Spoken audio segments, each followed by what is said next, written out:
Waktu malakal maut datang, Assalamualaikum, Waalaikumsalam. Saya, kula malakal maut. Kenal? Nyebut nyawa sambarang. Segala nyebut nyawa. Dek belah mana sih nyebut nyawa anak aing? Ayo, dek belah mana? Dek belah mana? Ayo, melalui sungut aing geus muka lama jeung Allah.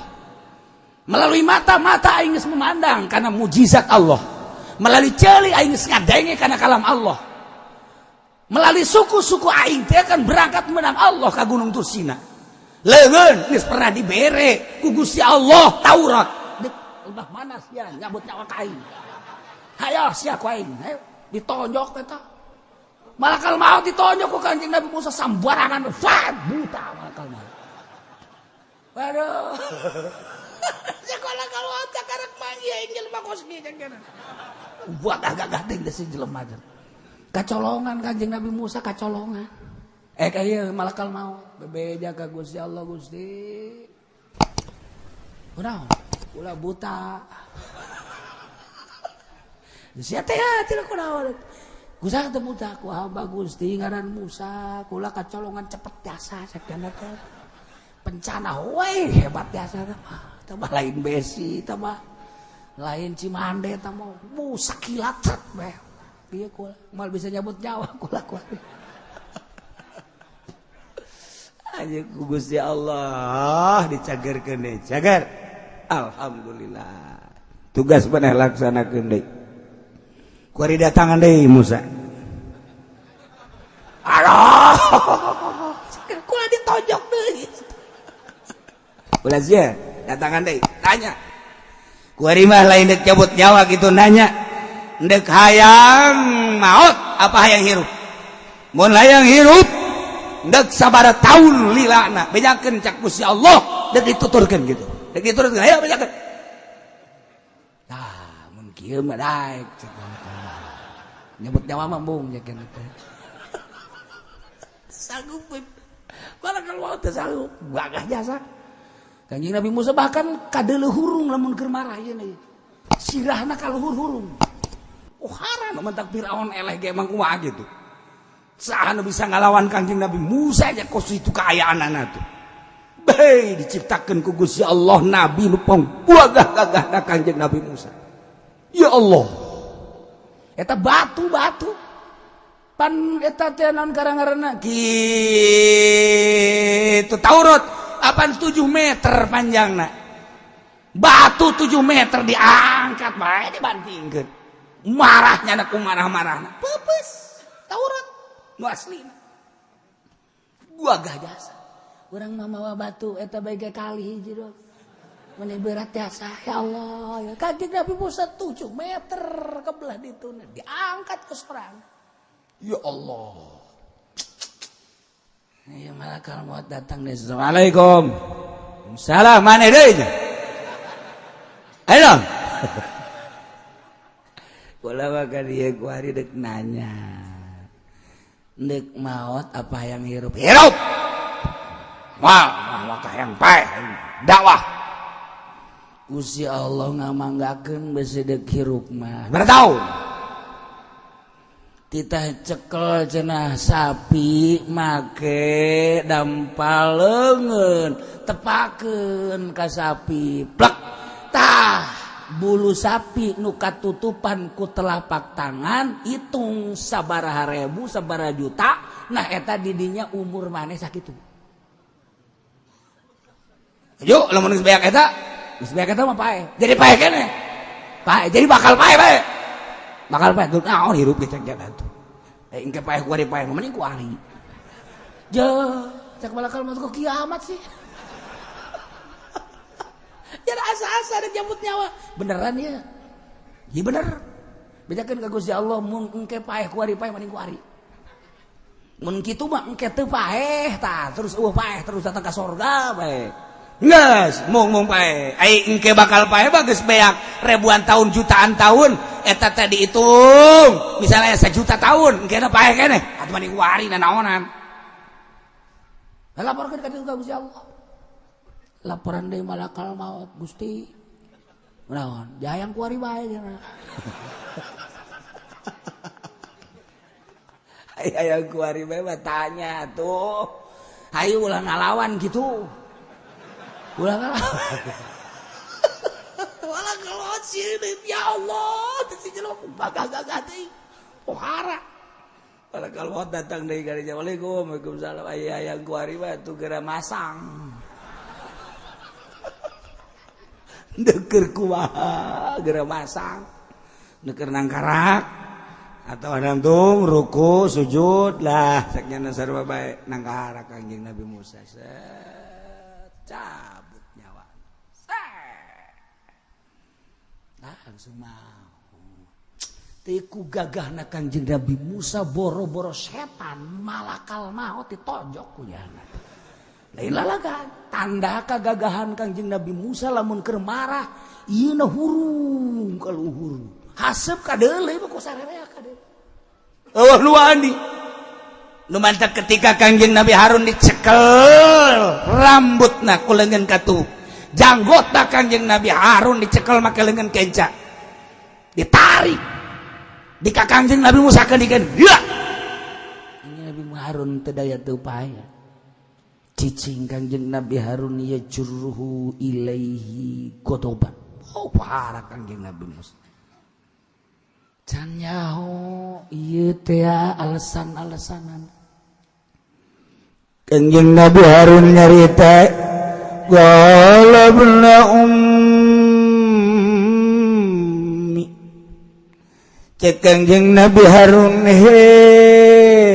anak lalaki ibu kaula henteu Musa nya. Tapi bahasana ya ibna umma.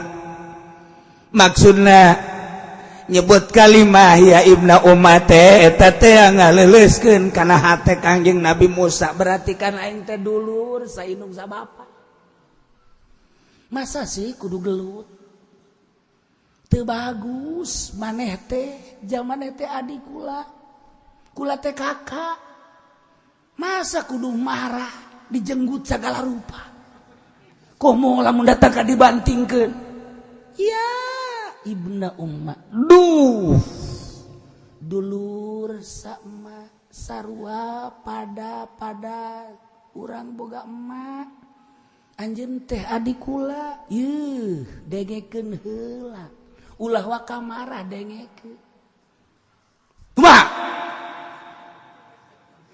wah kumaha Musa mah tetep bae coba terangkeun. Innal qauma sa'nyana kaum Bani Israel teh istadapuni nganggap lemah ka kaula. Kula dakwah bareng. Itu Musa Samiri di dieu kula. Musa Samiri ngajakan ibadah ka pedet anak sapi kula ngajakan ka Allah terus unggal poe. Berang saberang peting sapeting selama 40 petek itu baik. Tetapi na istana puli kaum tengah anggap ka kaula. Harun mulai direnya. Sapira si Harun. Kula teh terus-terusan. Lambat laun benang ku Musa Samiri benang. Akhirna abad milu ka ditu. Lain teu dakwah. Ngan kula teh dianggap dakwah kaula teh. Itu beda jelema anu geus mukalama jeung Allah jeung jelema anu can mukalama kalau beda dakwah. Kangjeng Nabi Musa mah mun dakwah nurut jelema lantaran geus mukalama jeung Gusti Allah wauh jeung Gusti Allah. Tapi Kangjeng Nabi Harun mah can mukalama jeung Allah can diangkat jadi rasul teu didenge ku masyarakat sebagai gambaran kuari nu mantak teu didarengekeun teu ditaluturkeun can jeung Allah atau dakwah di mimbar teh saudara eta tunjuklah luar biasa ayat para jasa di jero nama amplop cara si eta atuh mal beres dakwah kitu mah tuaun ka Allah atuh diundang kuno sugih giat diundang kuno susah alasan muriang nu kumaha coba dibere amplop nang bodaya boh maca kutub robani na ge sabelah poe diondang be kuno susah aduh udah geus aya undangan deui cek cenah ka Tiga Raksa kumaha coba eta mal beres anu kos gara itu mah dakwah teu wauh ka Allah moal sok terangkeun Al-Qur'an tapi maksudna di jero hatena dunia datang ka anu ngadengekeun bae ge jauh moal dituturkeun ku masyarakat moal boro-boro masyarakat jauh masyarakat deukeut moal nuturkeun ku sabab naon can wauh jeung Allah cak masyarakat dasar wajeng aing tah mah beda saeutik doang nya pinter ngomong doang moal ditaluturkeun ku masyarakat tah contoh Kangjeng Nabi Harun keur can wauh jeung Allah sarua ngajak nauhidkeun ka Allah jeung Kangjeng Nabi Musa akur bahasana akur jeung Kangjeng Nabi Musa bahkan Kangjeng Nabi Harun melalui piawai leuwih ramah menghadapi masyarakat Kangjeng Nabi Musa onam kasar tapi Kangjeng Nabi Harun teu didenge ku masyarakat istad'afuni kabeh kaum nganggap lemah ka kaula teu nganggap ka kaula bahkan begitu kaum kabeh geus milu ka Musa Samiri wa kadu yaqtulunani hampir nyana da kamu kula hampir kula dibunuh lain lalagaan perjuangan kaula teh tanyakeun coba teh ka kaum anu masih kena iman hiji dua mah coba bejak tanyakeun Kanjeng Nabi Musa gode kepala mantap cek Kanjeng Nabi Harun fala tusmit bial ada aduh Musa ulang ngajadikeun bunga ku sebab kaula ka para musuh lamun kadenge urang ribut musuh meureunnan seuri lamun kadenge urang teh galungan meureun musuh teh meureun seseurian ogos kuari negara Islam jeung negara Islam terribut atuh kan kafir seseurian geus puguh Baghdad hancur geus puguh Turki hancur geus puguh Suriah hancur tambah deui Yaman hancur kuari Saudi Arabia hampir sakedeung deui perebut jabatan negara Islam keur diacak-acak dipilih deui terus Suriah terus-terusan geus sabaraha ribu masyarakat nu paeh geus puguh di Baghdad terus di Yaman terus kuari menuju Saudi Arabia Makkah terus kan kafir seserian Islam jeung Islam ribut seserian nah ieu ge fala tusmit bial ada Musa umat ulah ngajadikeun bunga ka musuh ku sebab gara-gara ieu urang masing damai bae wala taj'alni ma'al qaumi zalimin ulah ngajadikeun anjeun ka kaula ma'al qaumi zalimin serta kaum nu zalim kaula dianggap kaula teh ieu babarengan jeung kaum nu zalim ulah nahanan luar biasa andai kata deuk disiksa menta ka Gusti Allah ulah dihijikeun jeung jelema-jelema itu jak kula mah tetep dakwah teh barang penting terus bae Kangjeng Nabi Musa ngalengis ka Gusti Allah setelah Kangjeng Nabi Musa nyaho karena perjuangan Kangjeng Nabi Harun teh horenganan teu lalawara setelah ku Kangjeng Nabi Musa ditaliti horenganan Kangjeng Nabi Harun teh teu lalagaan dakwah teh pohara pisan ngan dakwahna teh dianggap ku kaumna bahkan hampir dibunuh Kangjeng Nabi Harun teh tidinya dipeluk Kangjeng Nabi Harun ku Kangjeng Nabi Musa kakak hampura kula hampura tuh batur mah mun di urang silih bacok gara-gara sameter tanah silih bacok di urang teluh geus sing kalayang endog sing haliber endog Kanjeng Nabi Musa mah baraso teh karena Allah encan nyaho kana alasan-alasanana setelah nyaho kana alasanana ditangkep dipeluk ku Kanjeng Nabi Musa kakahampura cek Kanjeng Nabi Harun kula mah teu ieu jak kula berjuang teh lain lalagaan ngan kula mah saking kakuatanana bae atuh tah ti dieu lah barometer dakwah memeh ngadakwahan batur dakwahan heula awak sorangan memeh ngawauhkeun ka Allah wauhkeun heula awak urang ka Gusti Allah sorangan memeh ngajakan tahajud ti peuting urang heula tahajud lamun urang ngajakan tahajud ka masyarakat urangna tilok tahajud ngajebian masyarakat dulur penting urang hudang tahajud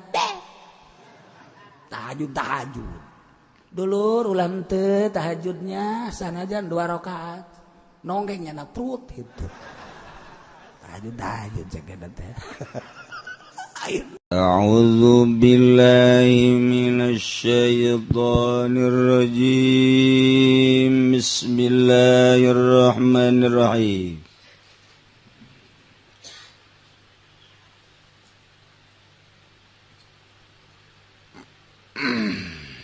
Idza irtafa'a alaina wal bayin wal makan Tadatgalan larima ilang apa aina lan bain lan makan wal jihad lan sagahe jihad waddasolalan warulan larima petepung apa pirang-pirang cahaya ku sifat gaden bukakeun lebasa abazat bisifati wa bil ma'rif kalawan sagahe sifat lan pirang-pirang marifat padzalika haqiqatul mayyah magautai mangkono ku sifat iku hakikat sifat bareng idh huwa subhanahu na utai Allah maha suci Allah munazzahun liku kang den bersihaken anil infisali wat isali wal ittisali bil hadis saking dari mapisalan dari mapetepung kalawan kang anyar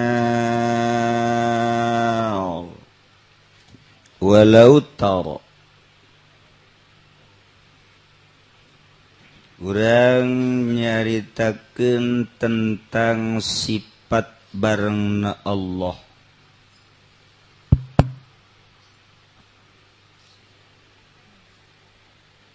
nyaritakeun tentang barengna Allah jeung urang eta adalah macem-macem barengna bil ilmi umumun barengna bil qurbi khususun qurbu bil ilmi umumun qurbu bizuhurit tajalli khususun ketika geus tajalli ialah dunudani in fatadalla fakana qabasaini au adna lamun urang berangkat ka Bandung ninggalkeunana lembur nu ditinggalkeun ku urang teh lembur daerah-daerah ti dieu ninggalkeun Kabupaten Tangerang, Jakarta, Bogor, Cianjur, Sukabumi, Dalarang, datanglah ka Bandung. Urang mun ka Bandung seperti gitu. Urang deka Mekah ninggalkeun negara Indonesia, ninggalkeun Malaysia, Singapura, ninggalkeun Dubai, Abu Dhabi, Yordan, ninggalkeun berbagai negara. Terus asup ka Jeddah, ninggalkeun negara-negara. Ketika urang hayang wusul ilallah ma'iyah ke jadi aya sifat bareng teu bisa dihayal tapi kudu aya nu ditinggalkeunana lain negara lain nu ditinggalkeun teh lembur ka Gusti Allah mah da Gusti Allah mah nu ngadamel langit bumi katut eusina di mana bae aya ngan teu bisa ngahiji Allah jeung urang teu bisa pisah Allah jeung urang ngahiji teu bisa pisah teu bisa wacana teu kaharti emang eueuh potongan kaharti sia mah tuh potongan kaharti koba sebab Allah maha qadim urang maha hadis Allah mah nu ngadamel khaliq urang mah nu didamel makhluk atuh geus teu bisa dihijikeun antara khaliq jeung makhluk Oh lain eta horeng perasaan mantak kurang kudu ngaji rasa. Coba icip-icip eta sayur dicip-icip asin karasa.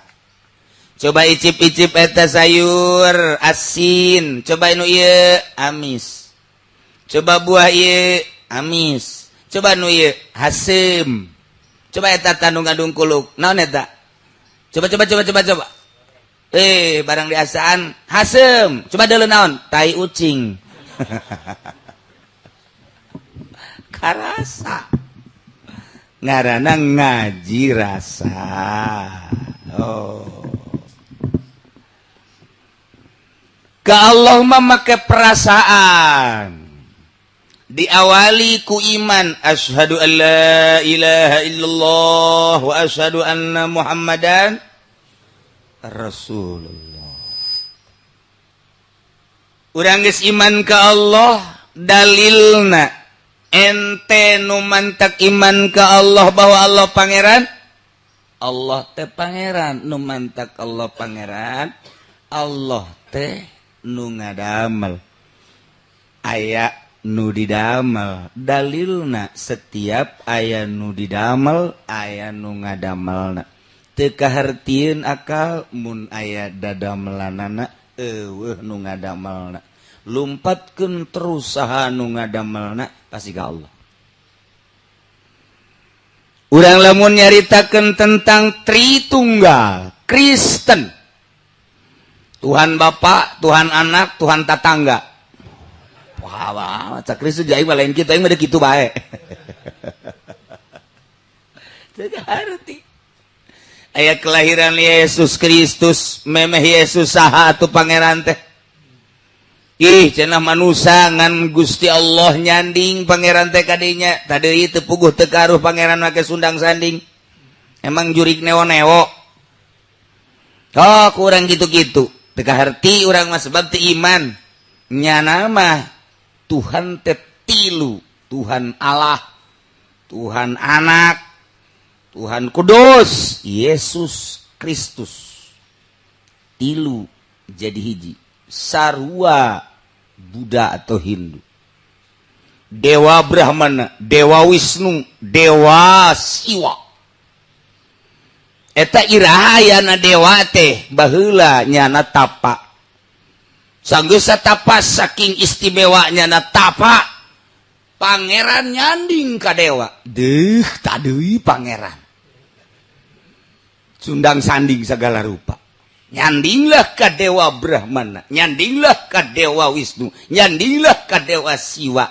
Eta tilu dewa. Dewa Brahmana dewa pencipta. Dewa Wisnu dewa kitu anu ngaraksa menjaga pemelihara. Dewa Siwa dewa perusak.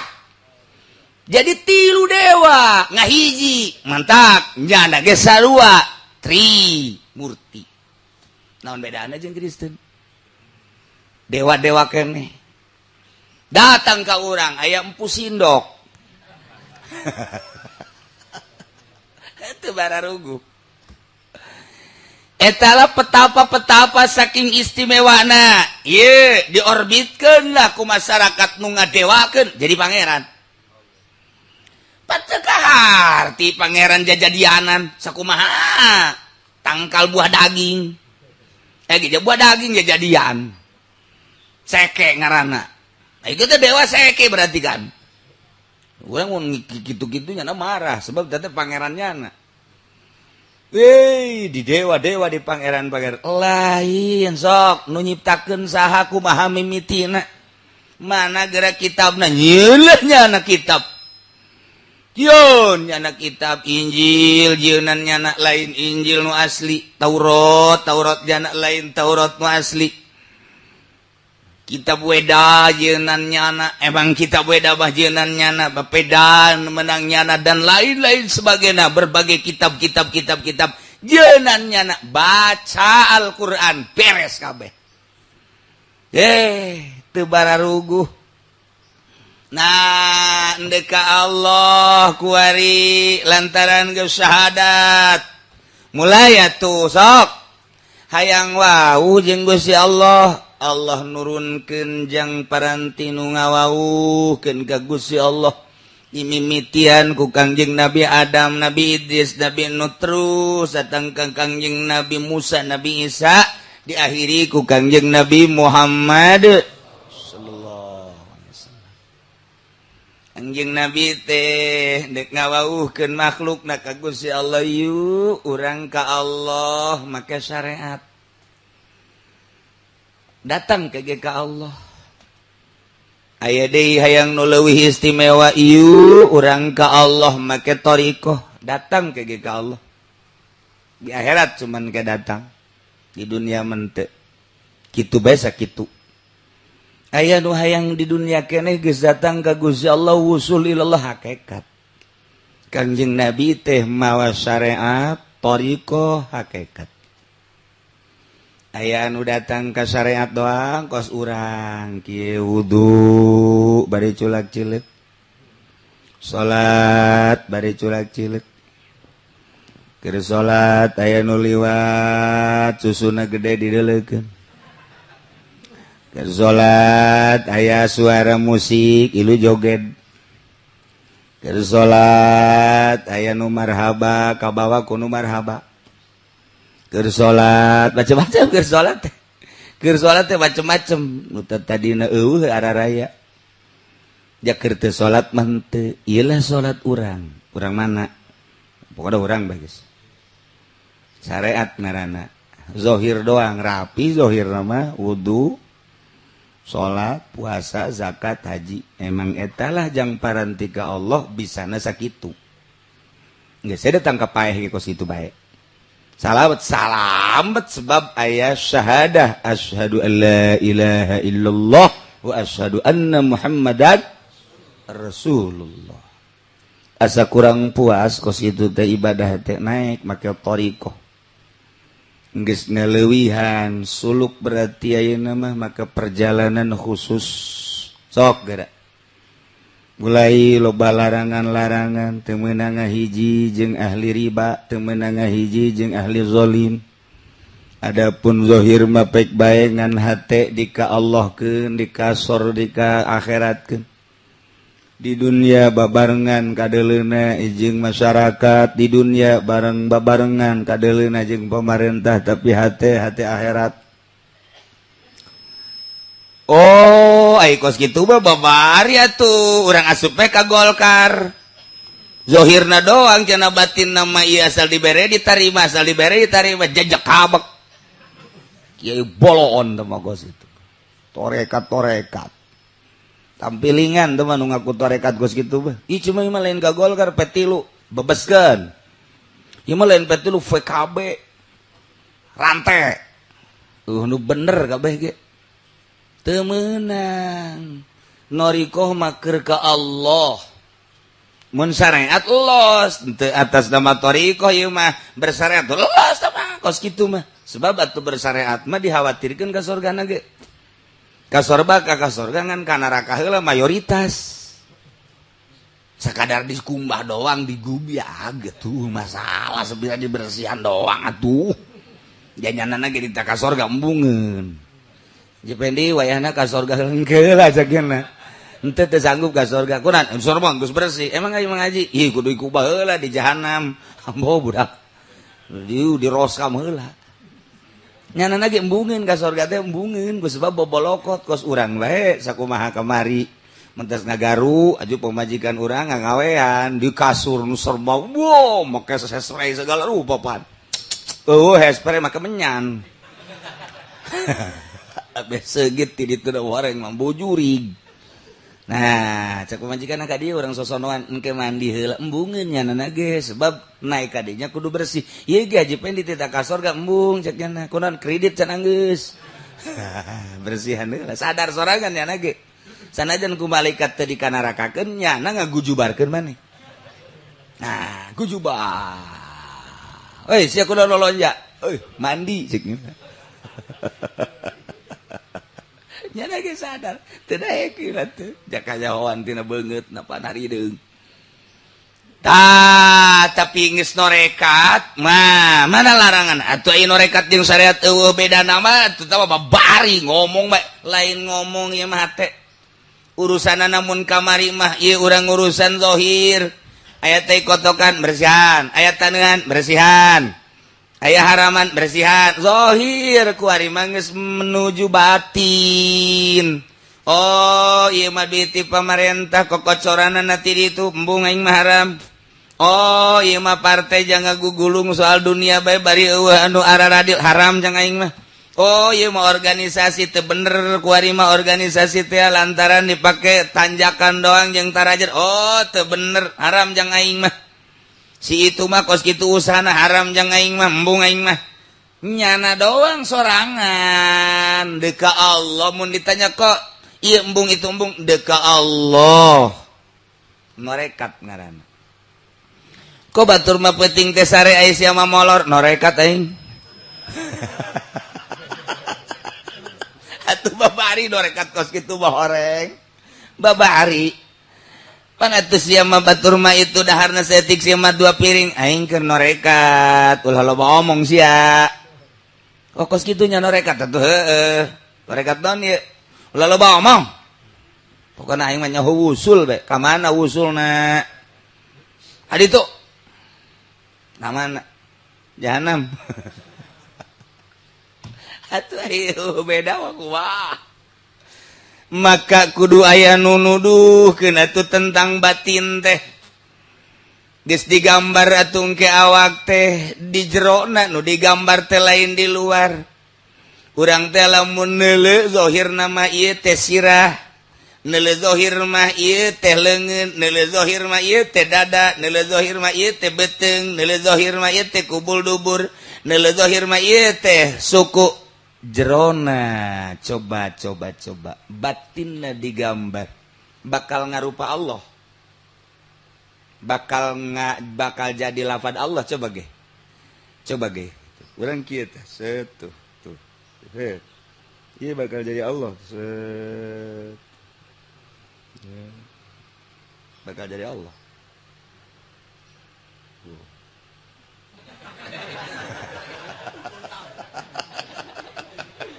Anu di luar wal bisa neule. Sanu nita ngaji di luar.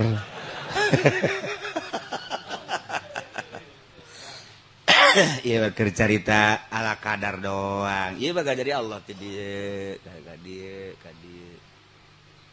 Bakal jadi Allah lamun di torikoh ke iya jadi Allah digambarkan percis ke bakal narik nanti manangan di bayangan we wungkul tuh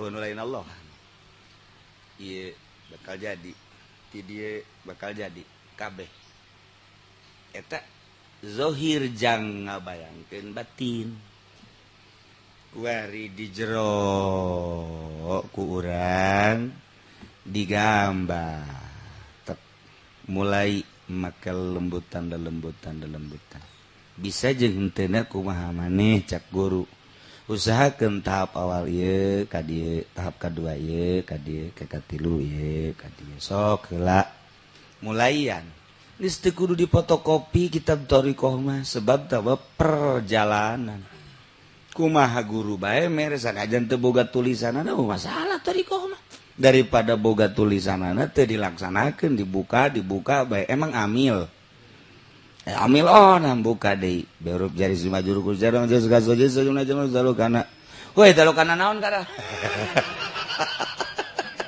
kamari aing ngaji pohoan ji atuh kumaha sia lain ka mana kara walipu aing mah lain walipu ja kamari ti guru walipu lain aing mah nah, cak musa orang abdadi, abdadi, walipu. Dicak musa orang abdadi, cak orang ribut, gelut taluk. Padahal bener kabeh. Nah, ieu keur carita lain kos kitu thariqah mah teu kudu boga bukuna. Ayo bae ti guru soga. Ja praktek ti guru sila sia. Sila. Kieu silana. Barem sia. Barem, tarik lapas. Tuturkan. Beat ngaranna. Laksanakeun eta nya peuting sia hudang ngising sia piting ngising-ngisang sih ya. Ajo ngopi. Beres, hes deui. Babari orang norekat. Itu kos itu norekat si kos itu. Makana guru ne kumaha lalakona jatarikoh mah perjalanan menuju Allah. Suluk disebutna. Kadituna acak-acakan torekat teh haju aya di Golkar. Norekat teh haju aya di partai. Cak anu di ditu deka Allah mah akur bae dek di mamana ge nu penting karena Allah. Bisa henteu sia di Golkar karena Allah dibabeeteun sia ku aing. Sok aju kitu sia gelut sia jeung aing. Tungtung nadek norekat gelut bae. Kunaon teh laranganana nu mantak dilarang mal bisa gitu bae sule ese-ese. Ieu teh dek ditinggalkeun. Tuh nya eta keur norekatna bae ge hese. Tahap awal, tahap kedua, wah tahap-tahap. Aya nu dibagi 4, nu dibagi teh nu bagi 2, sugro kubro. Daerahna doang teh mah, adapun ka dituna dibimbing ku guru. Ulah ieu, kudu kieu, perjalanan ngaran. Nu mantak teh kudu boga tulisanana ongkos urang ngaji Quran. Ngaji Quran urang unggal isuk-isuk ka guru. Bismillahirrahmanirrahim. Terus Alhamdulillahirabbil alamin. Balik deui. Alhamdulillahirabbil alamin. Balik deui. Alhamdulillahirabbil alamin. Weh, beuki parah budak. Lain beuki bagus, beuki parah. Alhamdulillah ain cak guruna tadi dia tah coba sakali di guru dibere hot nah lek bae tah ngeunaheun ieu sering-sering ki aing seubeuh cak guru teu gaji tajwid tapi praktek sok terus Alhamdulillahirabbil alamin ro hasia ro lain ro balik deui Alhamdulillah ya Rabb cak murid deuk iraha geus aing tasdidkan rabbil rabb Alhamdulillah ya rabbil rabb budak nya geus ngap-ngapan bae di geus sajam masih kana bulak-balik alhamdulillah rabb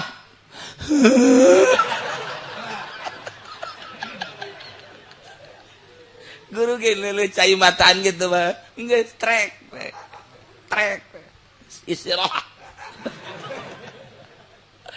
balik deui isuk aja deh alhamdulillahi rabbil alamin arrahmanir rahim maliki yaumiddin iyyaka na'budu wa iyyaka nasta'in terus ihdinas siratal mustaqim terus siratal ladzina an'amta 'alaihim ghairil maghdubi 'alaihim waladdallin doh ya budak menang di mana sih eta menang tina koran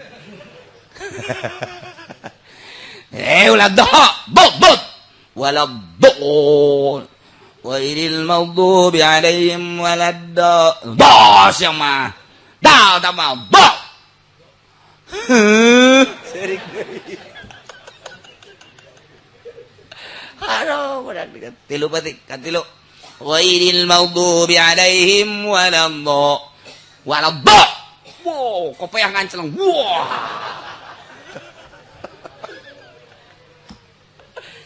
beres hasil dicarekannya nyaho nyaho tasdid praktekna doang ketika ditanya mah ai eta rona kandal apa ipis teh nyaho nu penting bunyi na kos kitu ketika rabbi eta naon ngaranna teu nyaho tapi praktekna mah nyaho ketika manehanana nyaritakeun iyyaka na'budu parcis tapi teu nyahona naon ketika walau do di mana posisina nya teu nyaho tapi pas jasa didengekeun ku urang rapi amat tapi teu nyaho ikhfa idgham izhar gunah dan lain sebagainya tapi rapi bandingkeun jeung Haji Pendi nu ngaji tajwid barangnya namanya ikhfa izhar gunah bila gunah dan lain sebagainya prak bae ngaji Fatihah urang embung ngamakmum asa pakia-kia amat alhamdulillahi rabbil alamin arrahmanir rahim wah ieu mah kudu kakedu ieu mah ieu teu bagus nya tajwid nama rapi tapi barang didengekeun teu bagus bisa tajwid lisan praktek teu bisa aya anu praktek bisa teu nyaho tajwid maning mana tuh kan janu penting nama ngaji tajwid ge jang bagus mentak zaman baheula mah zaman baheula saquran diajikeun ka guru rapi luar biasa teu nyahoeun ikhfa teu nyahoeun gunah teu nyahoeun tajwid dan lain sebagainya teu nyahoeun qalqalah dan lain sebagainya tapi rapi macana baheula ge kitu ngaji thariqah teu nyahoeun ngaran-ngaran thariqah teh istilah-istilahna tapi nyarana percis noriqah kuariba lamun carita thariqah rapih jasa tapi proposal terus bae sumbangan ti pamarentah terus bae wayah kampanye Golkar nyana diharap hidup cak nu ditukan modar aduh cenah kiai urang norekat pan kieu amat ai zikir mah ambalayah loba jasa tapi kos kieu bohong nyaho lisan nyana teu nyaho praktek buku larangan ye cenah Gus Dur mah palramanjeun ulah nyaritakeun Gus dibabet sia ku aing atuh beda lirikanana antara nu geus usul jeung nu lain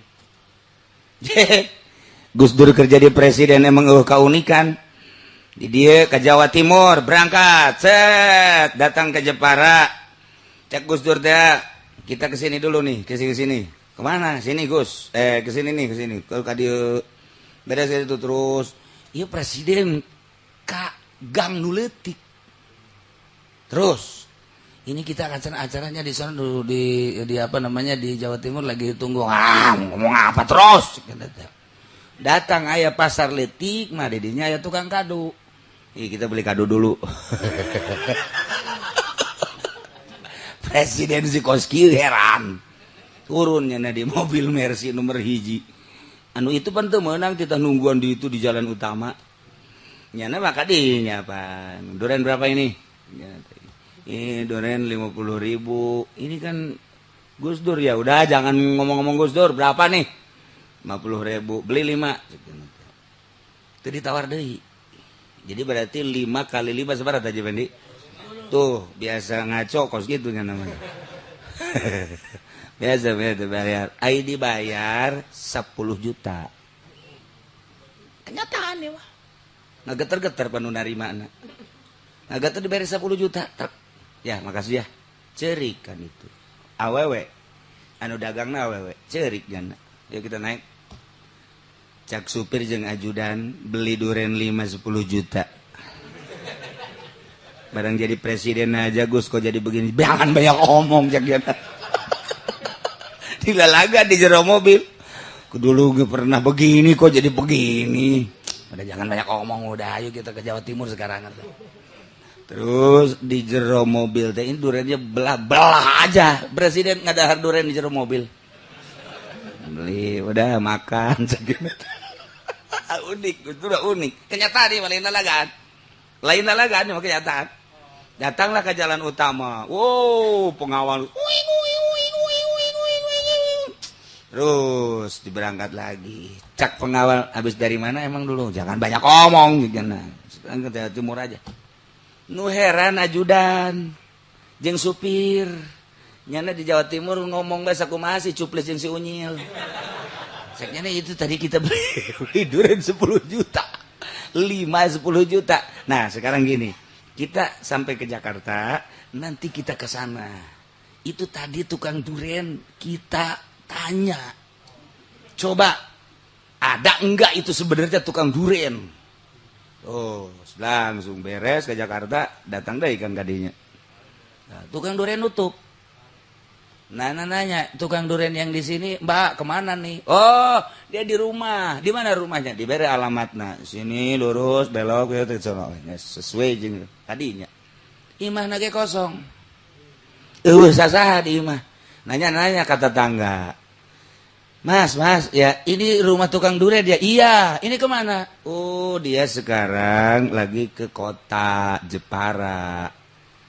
Emang kenapa? Dia suaminya itu sakit, udah 1 tahun. Nggak bisa berobat karena nggak punya uang. Kemarin ada yang turun dari mobil sedan, beli durian 5, ngasih 10 juta. Dia sangat girang, jadi suaminya dibawa ke rumah sakit. Nah sekarang sudah ada di rumah sakit. Jadi dia terima kasih sama yang turun dari mobil sedan itu. Masya Allah, sahanu nyaho tah butuh. Karena duit 10 juta jang naon gitu ngaranna ka rumah sakit, sahanu nyaho jeung sahanu ngabejaan. Ye, pugu Haji Pendi mah batur geus ngareng-ngareng kitu dibere. Geus ngareng kita bantuan tetep teu dibere. Itu mah teu nyahoeun bere, kasih 10 juta, geus. Bu mahal jasa tama duren. Artina 5-10 juta ngadahar hiji asana sataun teu kudu dahar tah tah. Ku mahal-mahalna. Ieu mah nu jadi masalah saha nu ngabejaan. Salakina muriang 1 tahun jagus durna di Jakarta bae, kemudian lewat kadinya heula, padahal di jalan utama kabeh titah cicing, mungkin ceknya nasa gusdur setengah jam atau lebih, pokoknya bagaimana sampainya aja, sahatah nu ngabejaan kos gitu. Masya Allah karim, kenyataan tamakan kos itu jelemana hirup keneh kuari, mun ditanya di ngarana aya kabeh, nyana ge gode kepala, cager lah suamina, begitu cager. Dengan uang sakitu pas-pasan 10 juta nyana bebeja ke pemajikana ini lu dapat uang dari mana? Bebeja lah seperti itu. Nyana terus menelusuri ternyata Gus Dur nyana dek terima kasih mawa bakakak ke Jakarta. Atuh mawa bakakak kan jadi dek terima kasih mangkaning make urang lembur maka sendal jepit sebelah lain. Datanglah ke istana Assalamualaikum. Sak pegawai istana tidak boleh tamu yang begini. Masuk istana nggak boleh. Gus Dur, masuk. Ya Gus Dur masuk. Siapa bilang nggak boleh? Orang bawa bakakak sekian. Pancalan lu nggak bejaan mau bakakak eta. Masya Allah, bener gitu. Gus, terima kasih. Ini suami saya sekarang alhamdulillah udah sehat. Saking terima kasihnya nih saya bawa bakakak ke sini Gus, buat Agus ya. Udah saya mau terima kasih. Udah saya sekarang mau pulang lagi nggak punya ongkos. Dibere ku Gus Dur, balik Gus ka dihitung heteng biasa. Aju bakakakna ku Gus Dur teh di pesetan-pesetan nu tadi ngalarang teh ya, tuh dihareup, dibere mentokna. Makan loh buat lo tuh bakakak. Kadang gitu-gitu, aduh sering-sering tamu yang begini. Beugeul, tadi larang lo. Gus Dur banyak unik baik. Tuh pernah anu nyaritakeun kejadian seperti gitu. Nu jadi masalah saha nu ngabejaan muriang 1 tahun teu boga biaya hese Gus Dur nyahoeun. Nah, ieu mah keur carita urusanna urusan syariat, urusan thariqah, urusan hakikat. Ieu keur carita lah Gus Dur ge ja norekat di partai tuturkeun Gus ya. Kos kituna hayu ulah jadakeun ka Gus Dur sia bae heulana. Sia mah pugu kadal ge di emam. Kadal di emam kadal. Komo rek oros mah tuh. Ieu norekat kos kiamat. Nah, jadi urang ulah sambarangan torekat aya nu ngabimbing horenganan. Nu mantak Gus Dur waktu make ieu kukula ditanyakeun, make gelang nanti saha eta teh lensa barang. Loba anu guru-guru na mere kanyana, padahal nyana makan teresepkeun cincin. Diresepnya nama. Lantaran hiji bae Allah, tapi satu ketika dibere ku guruna pake Gus waktu manehana nandek naik jadi presiden nyana make cincin. Ieu cincin mah dibikeun Kanjeng Pendi. Hook ieu mah cincin. Pan cenah cenah norekat hook ulah loba omong. Besi mentanya na kaburu dipiheulaan bae. Nah, geus ulah nyedek-nyedekeun kana geus usul. Hese nyarita keudana nama. Nah, kuari mah bersyariat urang endek ka Bandung, aya anu lempang suku sebab bisana lempang, aya nu naik sapeda sebab bogana sapeda, aya nu naik motor sebab bogana motor, aya nu naik mobil sebab bogana ge mobil, syariat keneh. Mulai kuari urang ayeuna mah neuk rada istimewa. Sebab ari make perjalanan-perjalanan di sisi mah lempang sepeda motor mobil eta mah masih keneh loba luka-liku di sisi loba warung-warung remang-remang, loba area rest area gitu keneh gitu, loba anu laliwat nu pingpingna nyingkap, anu susuna nyingkap, geus puguh dadana, waduh luar biasa. Mantap aja pengen di maka Bandung teh asana sakedeung sebab neuleuh anu kitu bae. Cakna teu karasanya ya perjalanan moal karasa tuh. Sebab pingping di deuleu, bujur di deuleu, dada di deuleu. Coba lamun zikir masa kebal. La ilaha illallah, la ilaha illallah, maca shalawat. Geus menang 1000 angel cenah ka Bandung. Atuh kulantaran neuleun pingping sakedeung cenah ka Bandung. Atuh kumaha matana dikepar terus. Nah, eta lah loba naon kitu ngaranna awaik. Gangguan-gangguan. Mampirlah di warung, ngopilah, ngarokoklah, lapar dahar lah, syariat ngaranna. Deka Bandung teh. Ketika orang naik kereta, torikoh ngaranna, geus lain deui. Mulai geus teu neuleuh rest area, teu neuleuh nanon ngaprit beta. Kareta mah Bandung Jakarta mah Bandung set komo argo lauma. Brek datang. Ngan dedeleuan aya keneh sama kasisi ka gigir bisa neuleuh lembur-lembur. Di rel urang bisa neuleuh di kareta anu-anu ngan teu bisa ai mampir mah. Ngan neuleuh neuk mampir ge teu bisa hayang dibalangkeun masinis sia mampir. Teu bisa. Kareta torekat ngaranna. Ieu mah deuk make hakikat lah geus usulillah naik pesawat. Tet. Dengan jarak tempuh anu hese dicaritakeunana Jakarta Bandung. Langsung urang naik teu neuleuh ka sisi ka gigir aya naon teu neuleuh datang set datanglah ka Bandung. Teu neuleuh aya rest area, teu neuleuh anu liwat, teu neuleuh anu dagang, teu neuleuh anu datang. Urang ka Allah sarua neuk make syariat, kudu mampir heula di rest area. Ngarokok heula.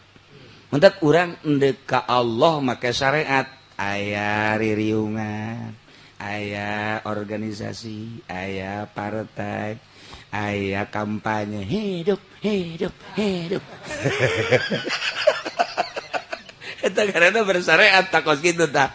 Tinggal laju jeung henteuna syariat teh. Aya anu kelas bawah berarti motor nyana sepeda, aya anu kelas mobil berarti. Eta mah berarti nu nyekelna jeung anu bawahanna tinggal kitu doang pada syariat kitu bae syariat. Aya teu datang ka Bandungna lantaran kempes teh lah. Kurang bensin lah. Lesu lah. Datanglah ka Bogor, balik deui lah kunaon lah. Cara rape aya nu kitu. Ih syariat mah kos kitu bae. Ketika toriko mungprung loba mah loba ngan geus teu melu. Tapi dedeleuan aya keneh. Suluk garana. Tapi ketika geus hakikat teu neuleuh kaler kidul. Nah, ieu nu deuk dimaksud teh. Wa iza izartafa'al aina aina baina makan jihad. Teu aya. Nyaritakeun di mana Allah aya. Kumaha Allah antara urang jeung antara di mana Allah jihad teh teu aya watasolal anwar cahaya itisol ka urang tina perasaan urang deukeut ka Gusti Allah dunia makhluk dunia jeung makhluk teh urang deka Bandung nu ditinggalkeun teh nagara kampung urang deka Allah di jero hate ulah aya duniaan ulah aya makhlukan hiji be Allah dengan cara suluk tadi menang pituah ti guru dibimbinglah ku guru aya nu eko-neko set urangna cerdas bisalah ka ditu ku sifat zat bisifat wa bil ma'arif fadzalika haqiqatul ma'iyah. Etalah hakikat namanya perasaan asa jeung Allah. Aduh geus eueuh nu dideuleuh kabeh ge. Eueuh nu kadenge iwal ti Allah. Rasa tah makos kitu teh. Ma fi jubati ilallah. Eueuh naon di jero jubah kula kecuali Allah. Unsi jeung Allah. Nyana mah menghindar ti makhluk, menghindar ti dunia jeung Allah. Eueuh nanaonan mun dibongkar dadana hatena eueuh nanaonan hiji be Allah datanglah nyana kahana hakikat ma'iyah asa bareng jeung Gusti Allah. Nah idhuwa subhanahu mudazzahun adil intisal wa ittisal bil hadis Maha suci Allah karena Allah mah dibersihkan tina infisal jeung ittisal bil hadis. Carita di mana kumaha keur kumaha jihad mana teu aya. Antara jeung Allah urang makan aya antara. Lantaran urang mah antara urang jeung Allah mah antara. Aing teu pernah teu neuleukeun kasih sugan sadetik aing teu neuleukeun teu pernah. Aing teu pernah teu nyaho kasih sugan sadetik aing teu nyaho kasih. Aing teu pernah teu ngadengekeun kasih sugan sadetik aing teu ngadengekeun kasih. Antara Allah jeung urang mah ngan urangna ka Allahna.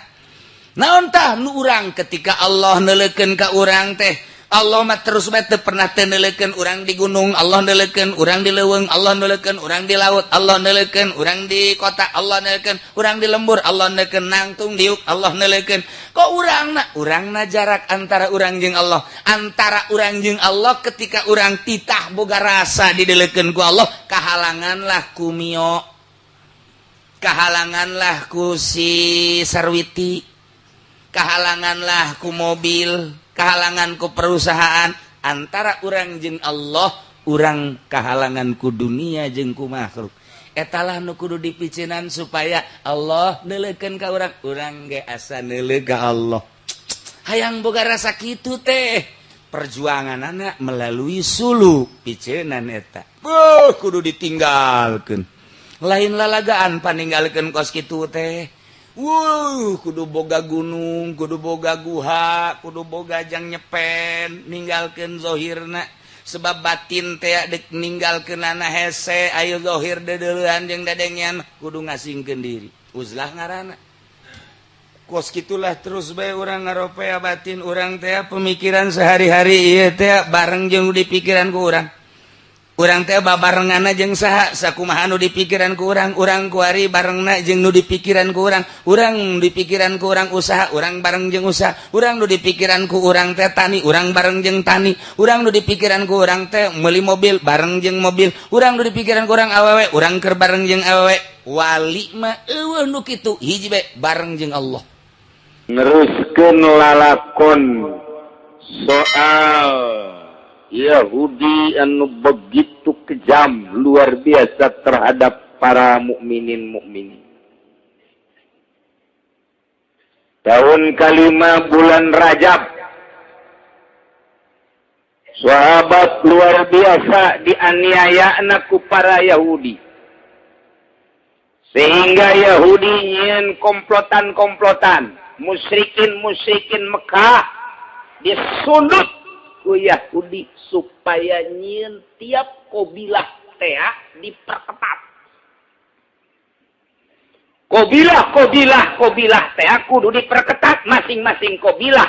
Andai kata satu kabilah aya nu asup Islam, geus sikat kabeh. Tanggung jawab per kabilah. Musyawarah antara Yahudi jeung musyrikin Mekah seperti eta musyawarah. Persekutuan jeung persekongkolan Yahudi Mekah jeung musyrikin Yahudi Madinah jeung musyrikin Mekah adalah memperkuat jeung memperkokot tiap-tiap kabilah kudu diperketat ulah aya nu asup Islam. Andai kata aya nu asup Islam, tanggung jawab kabilah menganiaya sampai ngamodaranana. Masyaallah. Lantaran eta musyawarah akbar terjadilah persetujuan ditandatangani ku Abu Jahal CS. Iyo orang kekentong nama kakarak muncul. Nyana langsung nyaritakeun ke berbagai kabilah. Saudara-saudara sekabilah dan saudara-saudara seagama musyrikin. Waduh. Masing-masing kabilah telah disepakati harus bertanggung jawab apabila ada di satu kabilah seseorang yang masuk Islam harus tanggung jawab untuk menganiaya sampai membunuhnya. Apabila dilaksanakan selamat, tidak dilaksanakan kabilah itu nanti akan dipanggil dan dicaci maki di depan masyarakat banyak. Wah, kok jadi Melayu sih?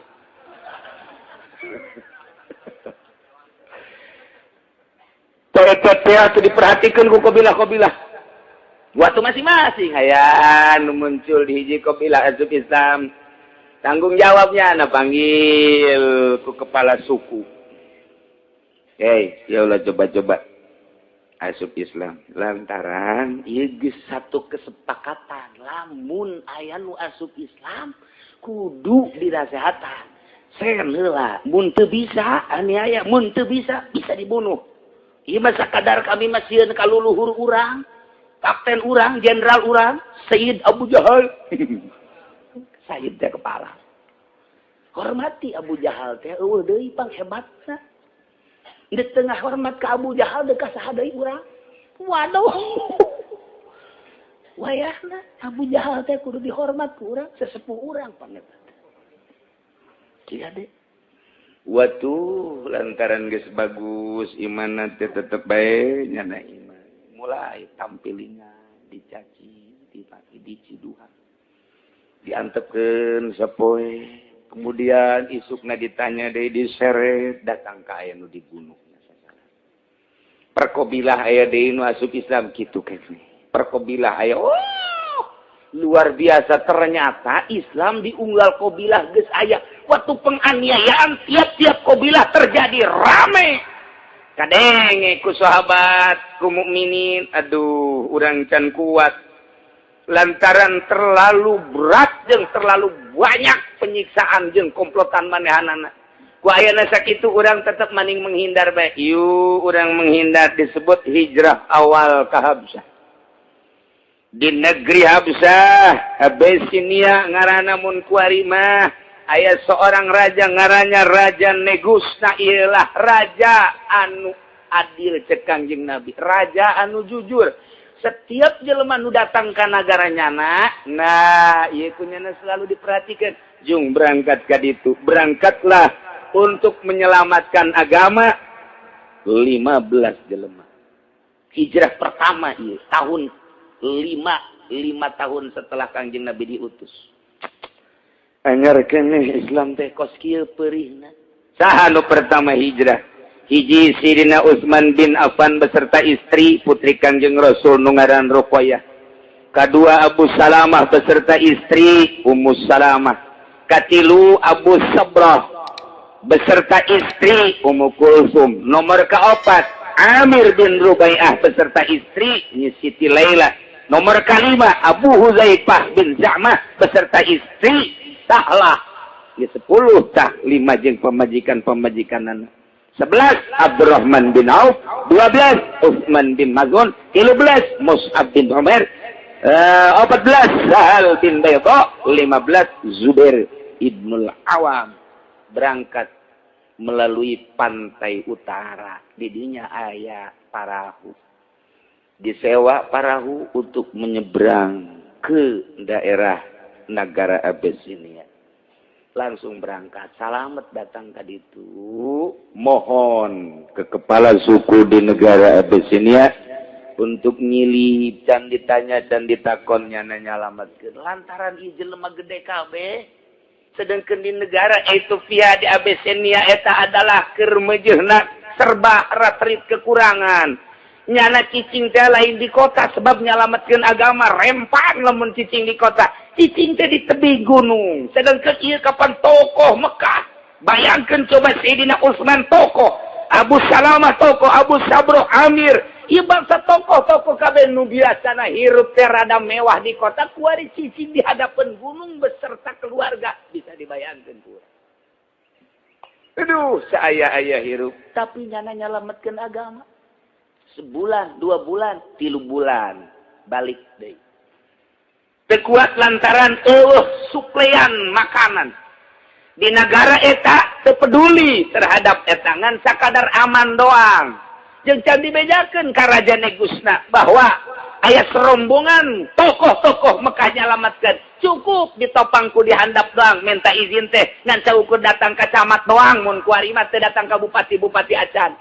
Cicingnya di hadapan gunung hanya 3 bulan lain tekuat nanaon makanan teu aya roti geus beak korma geus beak kacang geus beak meuli bebekalan ka kota rada jauh musyawarah cek Sidina Utsman jeung Abdurrahman bin Auf jeung Utsman bin Maz'un urang balik bae heula maksudna ke urang ka dieu deui urang neangan jelema nu loba abeh urang ngatur strategi neunaheun jang paranti ka pasar aya yang paranti ngalacai aya. Nah, urang utar atur, yuk balik heula setelah 3 bulan.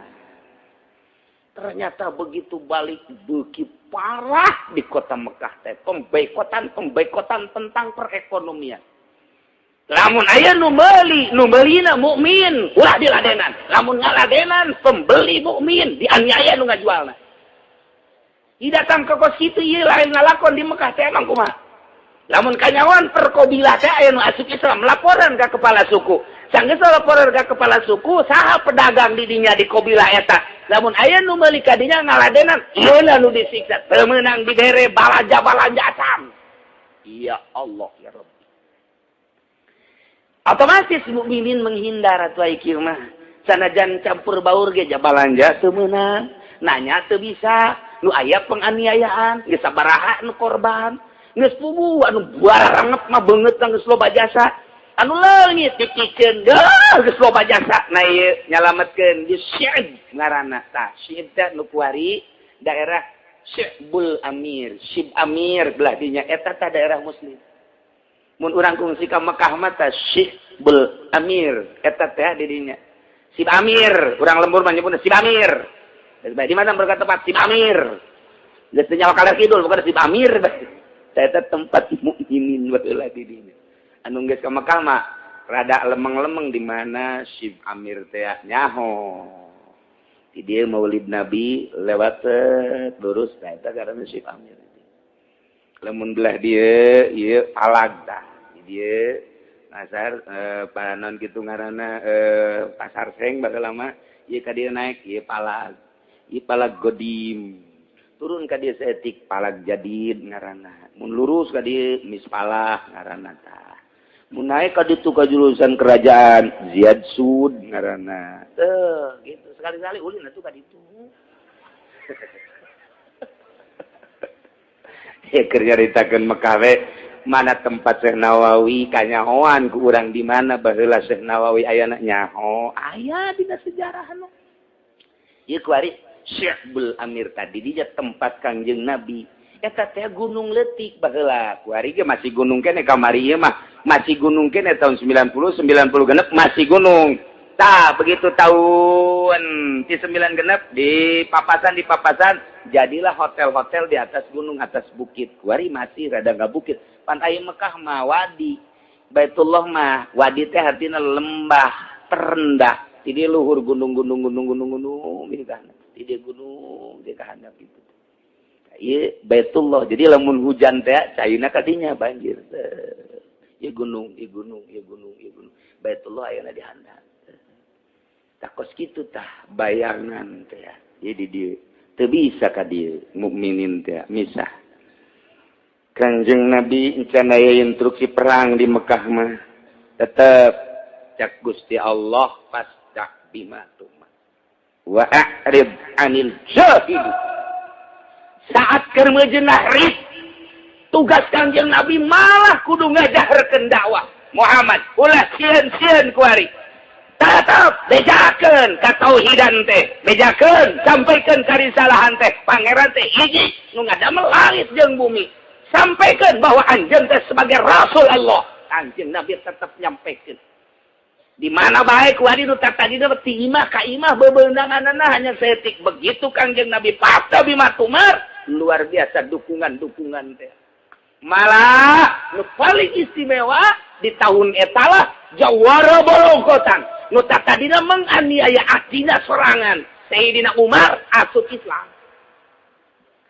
Kanjeng Nabi ngadoa Gusti ampun abdi ieu dakwah titah kenceng saha pendukungna Gusti ngan Gusti anu maha uninga. Allahumma a'izzal Islam Gusti bi umaro cak Kanjeng Nabi.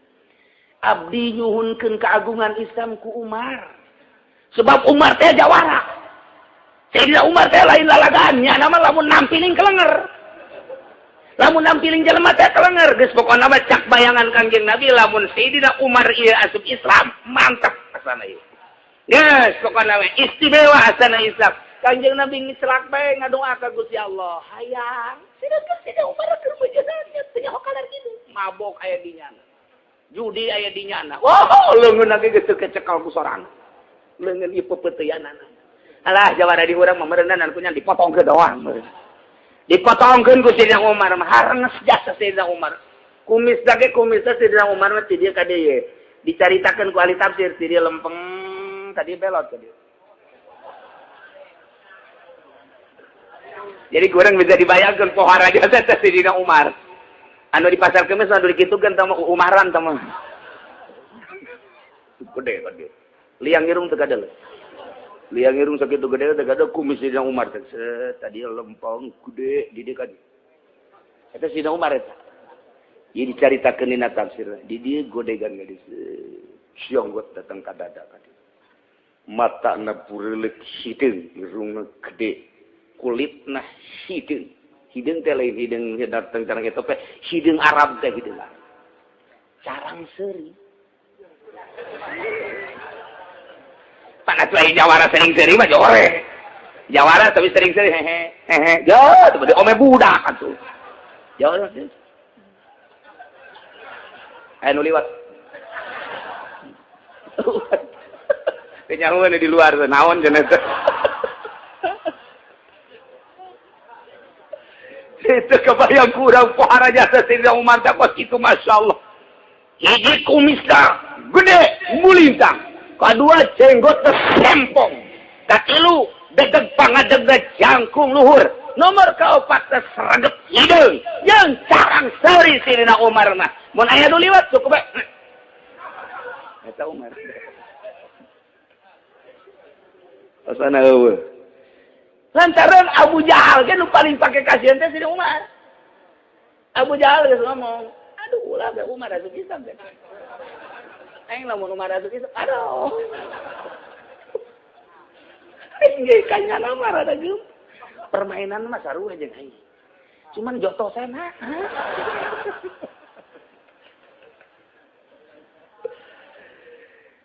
Begitu instruksi Kanjeng Nabi hijrah kedua berjumlah 82 ditambah jeung awewe 18 encan budak-budak marilu deui di antarana hijrah kedua ieu tokohna Ja'far bin Abi Thalib paman ku anjeun beserta istri Siti Asma bin Umais. Nomor kedua Miqdad bin Aswad, nomor ketilu Abdullah bin Mas'ud, nomor keempat Ubaidillah bin Zahas beserta istri Ummi Habibah, nomor kalimana ya sederetan orang-orang Yaman nu datang ke Mekah. Setelah datang ke Mekah asup Islam kabeneran dek rencanakeun hijrah ke Habsah kedua ditilukeun ku Kangjeng Nabi. Orang-orang Yaman anyar asup Islam jung milu ka ditu salametkeun agama cek Kangjeng Nabi. Berangkatlah ka ditu salah sahiji dulur dari Sayyidina Umar nyilu. Dek mana sih? Masing-masing lain masing-masing dek mana? Kieu bae ka kakak atunya kalan agama nenek moyang. Kula mah geus iman ieu ka Kanjeng Nabi Muhammad. Geus urang masing-masing dicekel eta luhurna tampiling cabuk buak nger bae. Ngagoler dirinya diantepkeun ku Sayyidina Umar. Monar sia. Ngalawan ka aing. Wah, korban hiji. Abinya na terus bentar. Kira-kira lompat ka imah ngonci maneh. Isuk dek berangkat. Sayyidina Umar kadinya deui. Di deuleung aya teu atau budak. Eueuh cacag bae mun aya cacag sia ku aya. Eueuh padahal direkam. Aman. Nyana bebeja. Kula dianiaya ku kakak. Barangnya kitu kula ieu moal kuat asana hirup. Dek milu bae lah hijrah tadi. Oh, geus teu masalah. Berangkatlah hijrah nu tadi milu jeung ieu lah rombongan nu kedua. Tokoh-tokoh Mekah anu pilihan otakna anu tadina milu utar atur strategi negara ku ari nyilih. Ja'far bin Abi Thalib tokoh Mekah anu sangat luar biasa, otakna cerdas. Lantaran Injil teh nyana tawar. Perekonomian anak pesat jasa pusat kota Mekah teh dikuasai adalah ku Abu Thalib. Lain letik-letiknya Ja'far bin Abi Thalib teh lain letik-letik jelema, tapi nyana menghindar. Sabodo geus, urang mending nyalametkeun agama deui. Dua Mikdad. Strategis Mekah teh urusan pertahanan Mekah teh ketika nyana hiji jeung Abu Jahal jeung tokoh Quraisy, Mikdad ieu paling jajaran depannya. Paling ditakuti ku musuh-musuh ketika aya huru-hara lantaran nyana adalah sebagai panglima Mikdad ge mengasingkan diri sarua bae. Nomor katilu Abdullah bin Mas'ud sebagai pengusaha terbesar saat eta. Abdullah bin Mas'ud teh mun aya nanaon jelema mohonna ka manehanana nyanalah anu ngembangkeun perekonomian di kota Mekah lantaran nyana nyalametkeun agama ditinggalkeun Mekah. Bayangkeun ku urang-urang kakarak boga beca bae ge wari geus teu bisa ninggalkeun imah-imah acan da ka mana mah aje ngaji ka Cilongok, ieu urang ngaji. Ah, ieu ngabeca ieu, riweuh ieu pelekna, bengkok ieu. Teu bisa nyalametkeun agama ku bengkok beca aja. Deuleu Abdullah bin Mas'ud. Ditinggalkeun onta, ditinggalkeun segala rupa perekonomian nya menguasai, tinggalkeun. Kitu keneh Ubaidillah bin Jahaz, kitu keneh sederetan anu lain tokoh pertama berangkat hijrah kedua. Tah kakarak ieu meminta izin ka raja. Terketahui oleh raja bahwa aya tokoh-tokoh Mekah anu hijrah teu bebeja nyalametkeun agama, pajar teh hijrah teh dagang bae. Geus bae teh nyahoan raja negus. Res Kangjeng Nabi terus dakwah. Leletikan jadi gede di Mekah teh. Sabaraha taun eta di ditu hijrah teh? 5 tahun lain saeutik-eutik tahun. 5 tahun. PT di Abyssinia teh. Nah, Kanjeng Nabi instruksi hijrah. Kuari ka Madinah lantaran geus teu kuat jasa. Tahunan eta pan Sayyidina Umar asup Islam. Mulai rada buka dada Kanjeng Nabi. Asal ngomong Islam di tukang geus aya Sayyidina Umar. Sayyidina Umar dipanggil ku Abu Jahal. Umar, lalakon ieu kunaon kok bisa jadi asup Islam ge? Cek Sayyidina Umar teh sakumaha ka nyaho kula ieu encan aya ayat-ayat anu dibacakeun haju ngarteg hate. Kula dibacakeun Taurat, dibacakeun Injil biasa-biasa bae, tapi begitu dibacakeun Quran, Masya Allah. Cek Sayyidina Umar ieu mah lain lalagaan. Kula dibacakeun Toha, asana nyeresep kana hate. Dibacakeun deui surat Maryam, nyeresep ka jero hate. Dibacakeun deui Yasin, nyeresep. Mantakah kula mendukeun asup Islam bae ka jeung Umar. Tapi awas ya, urang ulah perang. Tapi cek Sayyidina Umar. Waya perang bae. Antara eleh jeung menang, pokona mah mun di dieu menang, di dieu eleh. Mun dinya eleh, di dieu menang. Pon kitu amat. Tidak Umar. Jawara mah kitu bae di mamana ge ngomongna. Kitu bae jawara mah. Mulai kadenge Sayyidina Umar asup Islam, harus luar biasa. Kata dina Sayyidina Umar teh langsung datang ka Kangjeng Nabi. Kangjeng Nabi keur mejeuna jeung sahabat. Muhammad, ya Rasulullah, Umar datang ka ajeun. Sedangkan ieu panggil di kieu-kieu bae tah pedang. Jak sahabat teh, ya Rasulullah menghindar bae Umar, antep. Beuki datang, beuki deukeut. Datang di hareup kitu. Kanjeng Nabi di dieu. Sahabat kabeh, asana ieu mah. Geus di dieu kabeh tah. Muhammad asan. Eta kunaon pedang? Pepluk. Ye, cak sahabat pedang ragan. Pedang raga datang gusruk bae ka hareup. Asyhadu an la ilaha illallah wa asyhadu annaka Muhammadan Rasulullah. Ku Kanjeng Nabi terus diangkat, dipeluk ku Kanjeng Nabi. Sahabat kabeh carari kabeh. Aduh luar biasa. Lantaran tokoh lain detik-detik tokoh Sayyidina Umar mulai napas Islam rada gede. Luar biasa. Tah Kanjeng Nabi ditinggalkeun ku para sahabat lu tadi. Tokoh-tokoh Mekah teh kuari aya deui kalang dada anu luar biasa. Iyalah rahasia Allah Subhanahu wa taala. Mah Sayyidina Umar kuari nu kokoar mah Kanjeng Nabi na mah saeutik kokoarna Sayyidina Umar nu gede. Asal aya naon mah cek Sayyidina Umar, "Da'ni ya Rasulullah." tinggalkan kula nu tanggung jawab. Beheung. Geus kok kitu bae Sayyidina Umar Madinah, Bukhari-na ge dakni ya Rasulullah. Mun aya naon ngomong musyrikin, dakni. Serahkeun kula, maksudna dakni teh. Gas kula mah. Beheung. Kanjeng Nabi ge eta teh nu sibuk asal aya naon mana keula senang mar. Ulah kahayu ge. Asal Kanjeng Nabi berangkat, Sayyidina Umar di dieu. Asal musyrikin rada kenceng bae, toel, dakni. Eta urang lamun kok kitu hirup resepnya. Ieu lamun aya jawara aju jadi kalang dada kiai, masyaallah. Atuh pan ieu mah jawara nangan teu ngegel doang. Sawareh tapi. Aya teh Sayyidina Umar lain lalaga. Masyaallah dina Bukhari geus dijelaskeun, dakni ya Rasulullah. Serahkeun ka abdi, tinggalkeun. Ku abdi geus tuan mah ka tukang. Mantak asal aya Kangjeng aya Sayyidina Umar musyrikin tungkul nih ya.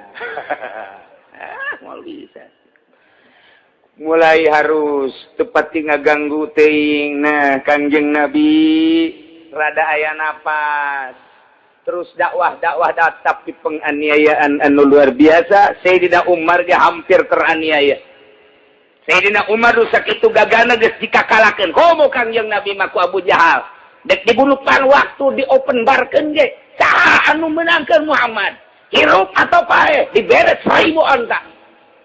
Eta teh kapan di Mekah memang hijrah tah. Mulai ku ari Kangjeng Nabi siap hijrah. Gancang caritana hijrah lah ieu masih keneh nu kitu hijrah kadua masih di Abyssinia keneh. Nah ieu mah dek nyaritakeun lanjutan ayat anu kamari la tajidan asyaddan nasi adawatan lil ladzina amanul yahud. Yakin anjeun Muhammad bakal manggihan ka pangkawarah musuh nu ngamusuhan ka jelema anu iman teh adalah Yahudi jeung musyrikin. Al yahuda wal ladzina asyraku wal manggih Muhammad pangkawarana pang biadab Yahudi. Mantap cek Kangjeng Nabi sing hade Yahudi mah ma qalla yahudiyun bi muslimin illa hamma bi qatli. Henteu pati duduaan Yahudi jeung muslim kecuali di jero hatena boga maksud deuk kabunuh bae di mana bae. Iraha bae di mana bae kitu bae Yahudi mah. Asal duduaan bae jeung mukminin jeung muslimin, deuk na ngabunuh bae. Mantap moal eureun-eureun Yerusalem. Moal eureun-eureun Yahudi Bani Israel. Moal eureun-eureun dijajah lantaran Yahudi geus persekutuan jeung Nasrani Amerika. Moal eureun tah mah. Di awal geus dicaritakeun lantanan kitu walan tabda angkal Yahud walan Nasara hatta tattabi'a mil. Yahudi. Antak cek Kanjeng Nabi mah qalla yahudiyun bi muslimin ila hamma bi qatli. Tepati duduan Yahudi jeung muslimin kecuali nya nama deuk nagara kebae. Taiyalah Kanjeng Nabi menghindar ka Madinah ngan aya ayat nu selanjutna wala tajidanna aqrabahum مودة للذين آمنوا الذين قالوا إنا نصارى. Yakin anjeun bakal mandihan Muhammad kana pangdeukeut-deuketna manusia deudeuh jeung nyaahna pangnyaah jeung pangdeudeuh-deudeuhna. Ka jelema anu iman sabalikna nu tadi mah manusia nu bangkawarana ku ari mah manusia nu pangdeudeuh-deudeuhna nyaeta jelema anu ngaromongna inna nasara kami mah agamana nasara nu ieu dalika nu mantaknya na boga kadeudeuh boga kanya pohara jasa ka jelema mukminin bi anna minhum qissisina wa ruhbana wa annahum la yastakbirun. Sebab nasoro eta mah di antara maranehanana aya ulama-ulama ahli Injil, aya tukang-tukang ibadah, aya pendeta-pendeta jeung wa annahum la yastakbirun. Nasoro eta mah henteu takabur ku turunan, henteu agul ku payung butut. Nyana mah rendah diri, tawadu, muncek Allah bener-bener mencek Allah salah-salah. Henteu nyalahgunakeun ayat-ayat Injil. Mun dina Injil bakal datang Muhammad nyana keur ngarep-ngarep. Mundina Injil dijelaskan bakal aya Al-Qur'anul Karimnya na keur ngarep-ngarep ieu lah nasoro ieu bakal kapanggih ka ku anjeun Muhammad. Numantak Kangjeng Nabi begitu hijrah teh ka Madinah sanggeus hijrah mulai aya perseteruan jeung Yahudi. Tidinya perang Badar Kangjeng Nabi sanggeus perang Badar kucar kacir kapan musyrikin jeung Yahudi teh. Perang diawali ku perang Badar sanggeus perang Badar selesai. Tokoh-tokoh Quraisy teh terbunuh di antarana Abu Jahal terbunuh. Yang tokoh-tokoh nu lain, wah Islam, masya Allah luar biasa. Musyrikin Mekah, kuari kesulitan, tinggal ayah hiji deui. Ya, urang teh kuari tokoh urang 17 terbunuh ieu teh di Badar teh. Wayana sakitu deui tokoh anu hijrah ka ditu urang bunuh kuari mah. Yo urang datang. Musyrikin Quraisy ngutus 2 tokoh. Nomor kahiji tokoh nu diutus eta adalah Amru ibnul As. Nomor kedua Abdullah bin Rubaiyah. Bihadaya ila Najasyi, dengan membawa hadiah-hadiah dipersembahkan kepada Raja Najasyi ialah Raja Negus. Maksudnya liyaruddahum ilaihi, supaya mengembalikan raja tersebut ka jelema-jelema nu hijrah di Habsyah supaya kembali ke Mekah. Dibunuh ujana kabeh. Ialah rencana jujore jasa musyrikin langsung datang ke negara Habsyi. Sehingga langsung datang ke negara Habsyi nyana mawa hadiah anu luar biasa lobana maksudna supaya ditanggapi. Datang nyana ke negara Habsyi, langsung berhadapan dengan raja. Sebab cuma tokoh anu luar biasa. Sehingga datang ke ditu ka raja nyana bebeja. Wahai Raja Habsyah, dengan segala hormat saya datang dari negeri Mekah untuk memberitahukan kejadian-kejadian yang unik luar biasa dan mengerikan. Supaya Anda tahu bahwa qad kharajna fina rajulun safahu quli Quraisy. Di Mekah aya hiji budak ngora, otakna tolol, otakna goblok, nu ngaran Muhammad. Nyana geus hijrah ku ari ka Madinah. Sanggeus sakitu nyana nyieun huru-hara terus selama di Mekah, diacak-acakan kota Mekah ku ari teh. Agama urang diacak-acak ku nyana.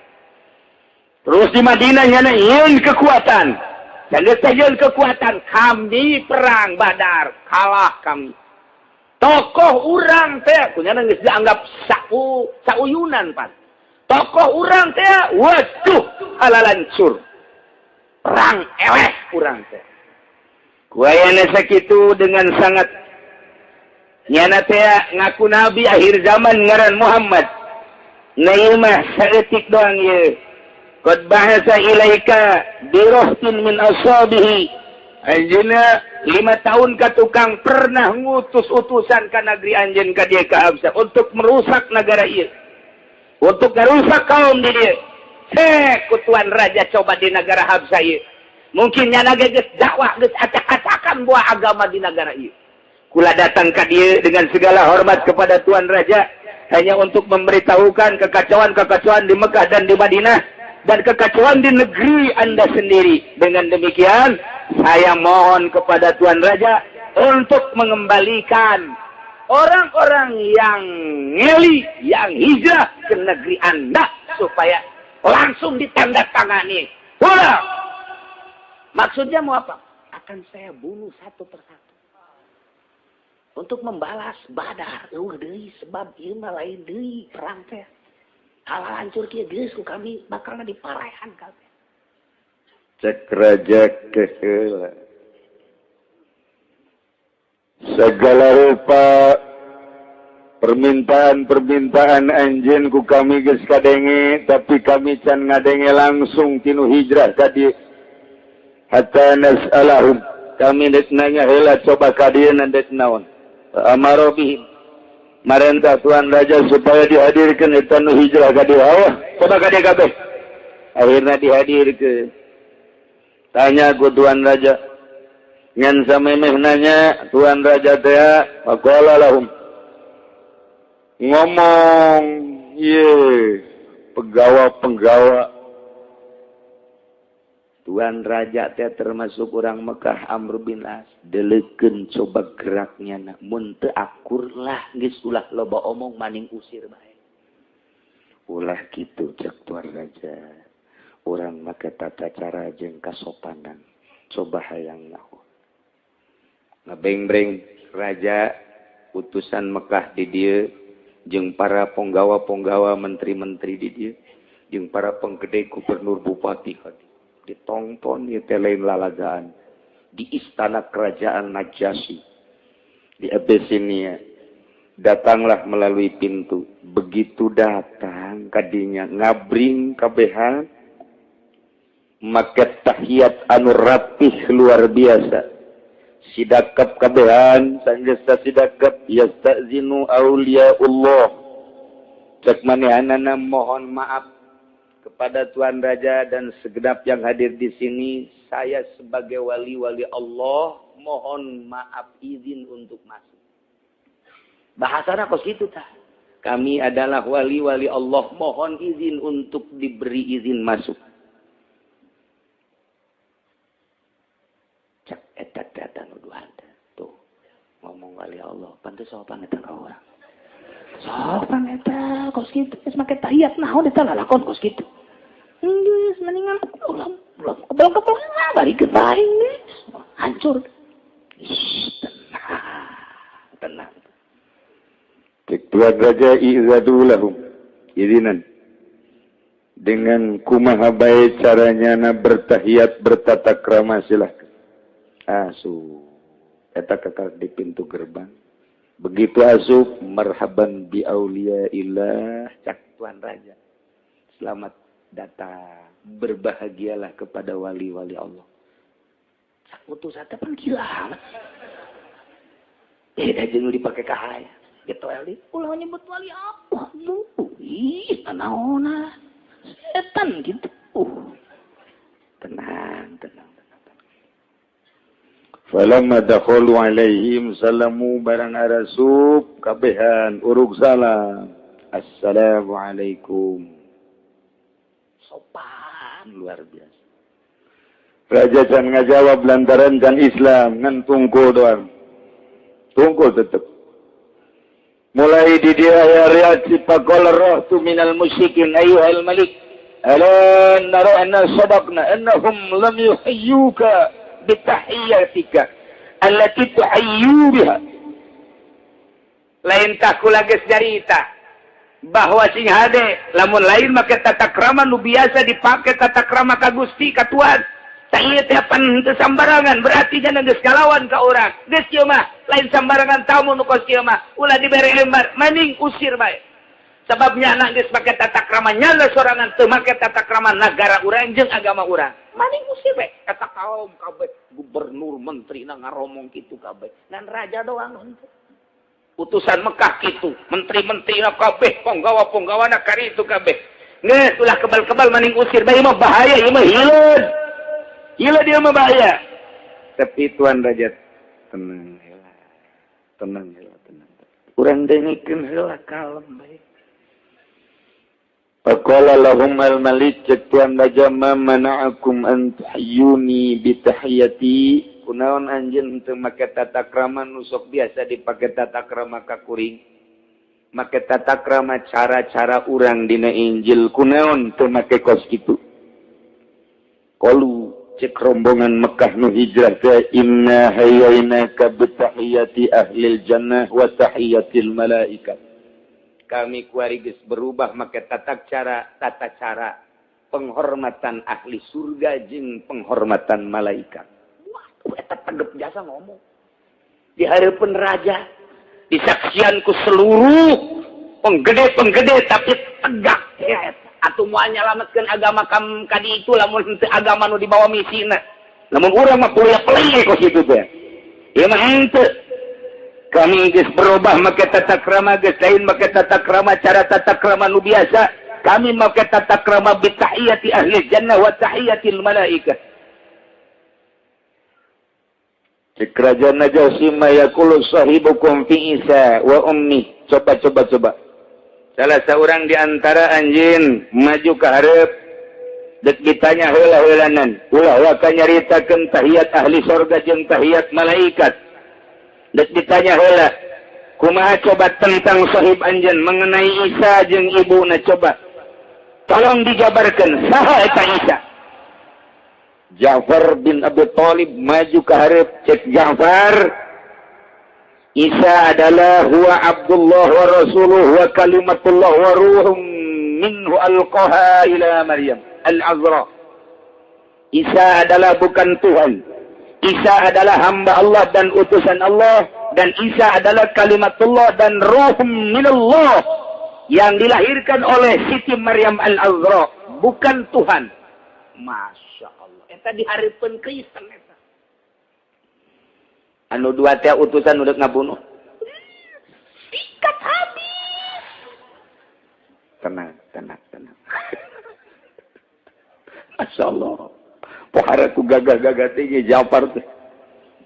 Ke kerajaan Najasyi, coba tolong jelaskan tentang Maryam. Saha eta Maryam?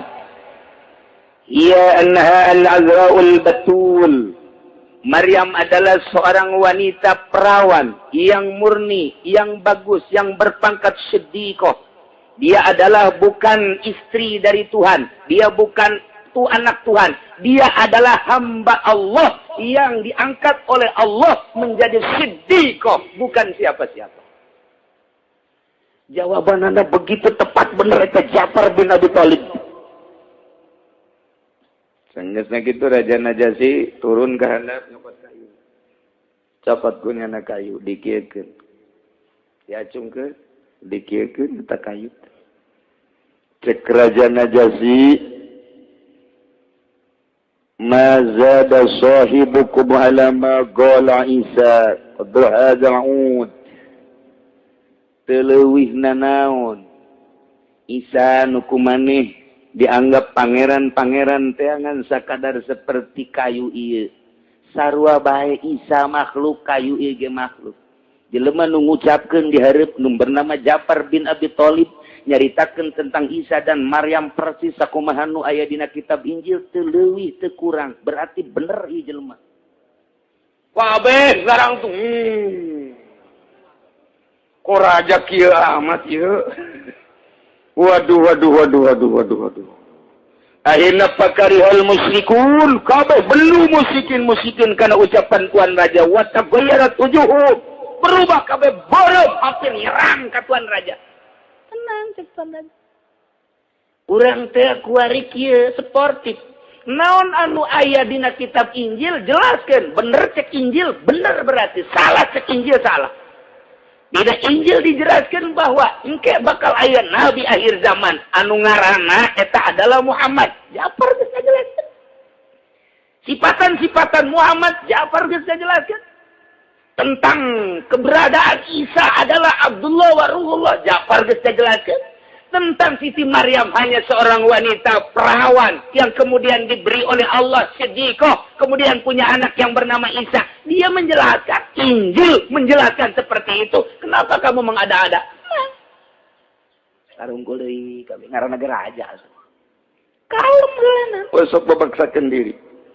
Ulah sok memaksakan diri. Cek Tuan Raja Iqra'u, coba bacakan sababaraha ayat anu mengenai tentang keberadaan Muhammad. Ja'far bin Abi Thalib langsung ke hareup macakeun Al-Qur'an surat Maryam. Dibacakeun ku Ja'far, sanggeus dibacakeun ku Ja'far careuri kabehan, terutama Tuan Raja. Sebab di jerona aya bahasa kisisina wa ruhbaniyah. Sarua jeung ieu kebenaran dina ayat ieu nyaritakeun penjabaran pembacaan Ja'far bin Abi Thalib anu kamari dijelaskan bi anna minhum qissisina wa ruhbana wa annahum la yastakbirun. Cek jeta raja teh ieu bener lain lalagaan. Sahabae anu nyalahgunakeun Injil sing hade ieu nu asli nama kieu. Eta utusan nu teh Mekah teh, utusan teh Mekah geus dijebi be.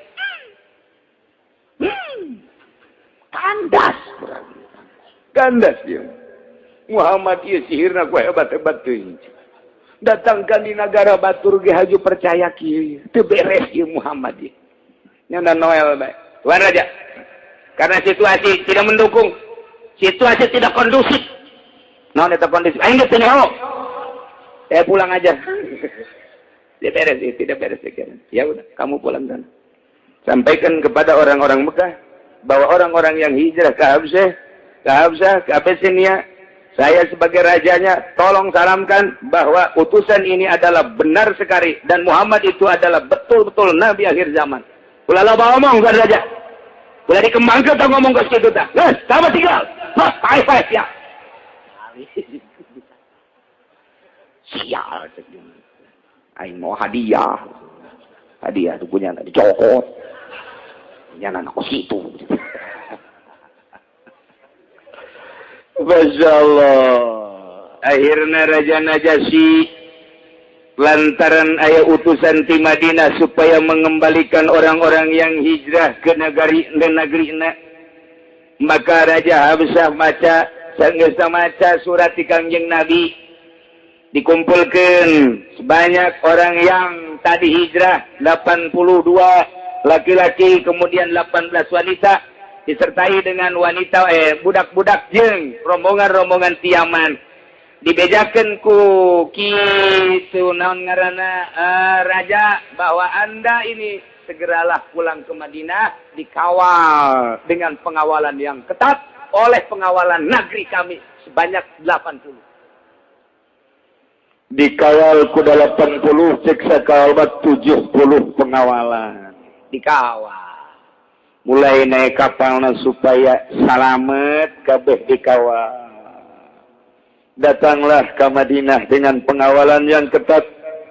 Diawali di kitu ngaranna dikawal ku 70 bala tentara datang salamkeun cak Raja Najasyi kula sebagai raja anu geus ngamankeun ieu umat Muhammad ka negeri kami alhamdulillah eueuh nanaon cuman aya nu maot satu ialah maot masalah sama maot biasa wungkul istri daripada Ummi Habibah suami daripada Ummi Habibah manehanana maot di Abyssinia nah ialah cuman satu yang meninggal maka dengan demikian amankan di jalan diamankan ku 70 bala tentara sampailah ke Madinah diserahkan sampai ke Madinah salam di Tuan Raja Negus Habsyah dengan salam rendah hati beliau telah masuk Islam telah mengucapkan 2 kalimat syahadat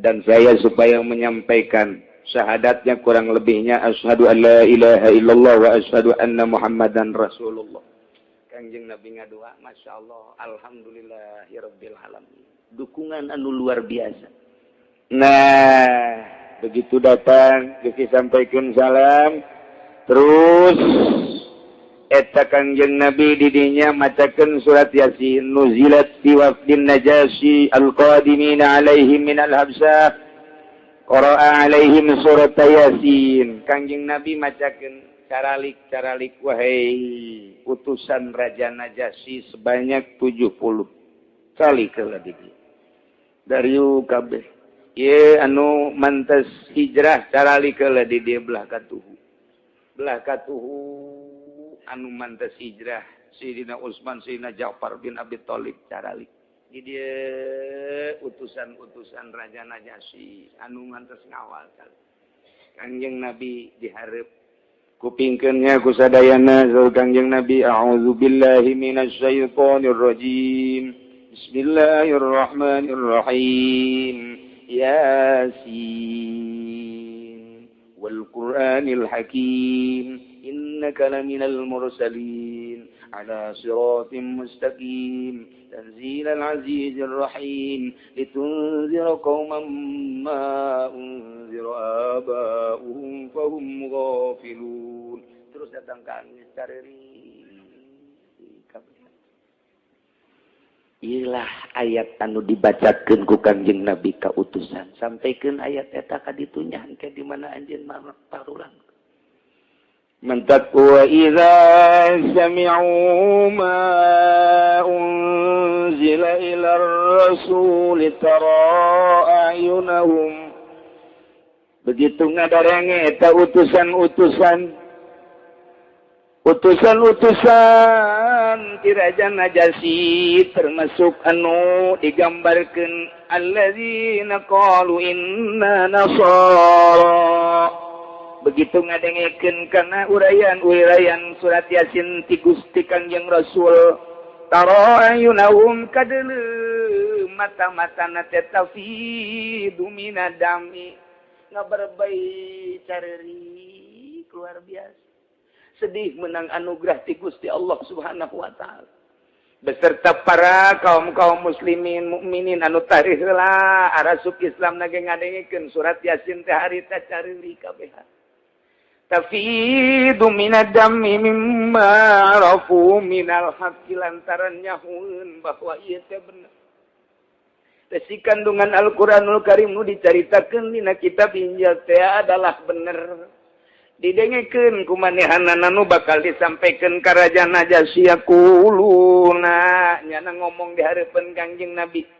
Rabbana atina pangeran abdi sadaya bere abdi Gusti sodak nabi-nabi ka wa kitabika ngabenerkeun abdi sadaya ka kitab Gusti jeung ka nabi Gusti jeung ka kitab Gusti faktumna ma'as syahidin Gusti abdi mohon dicatat dibarengkeun jeung jelema-jelema anu nyaksian anu ngabalalenerkeun kana Kangjeng Nabi jeung kana kitab Quran